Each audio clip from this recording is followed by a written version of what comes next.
তো বন্ধুরা, আজকের আমি আপনাদের সঙ্গে শেয়ার করতে চলেছি নিরামিষ বিরিয়ানি। এটা সয়াবিন আর আলু দিয়ে আমি রেডি করছি। আপনারা চাইলে কিন্তু এঁচোড় দিয়েও বানাতে পারেন। তো কীভাবে বানাতে হয় দেখে নিই। এখানে আমি দোকান থেকে 30 টাকা দামের যে গোটা গরম মশলা পাওয়া যায়, যে সব রকম মশলা থাকে, সেটাকে আমি শুকনো খোলার মধ্যে একটু নেড়েচেড়ে নিয়ে মশলা করে নিলাম।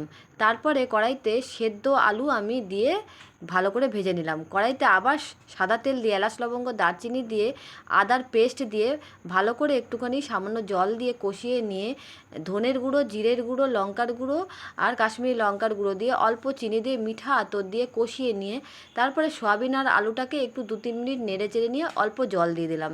তো জলটা দেওয়ার কারণ এখানে একটা গ্রেভি তৈরি করতে হবে। তো তারপরে টক দইটা দিয়ে দিলাম, আর ওপর থেকে দিয়ে দিলাম যে মশলাটা বানিয়ে রেখেছিলাম সেটা দিয়ে দিলাম। তো এবার যে তেলটা ছেড়ে গেছে এর ওপর থেকে আমি দিয়ে দিলাম ঘন দুধ।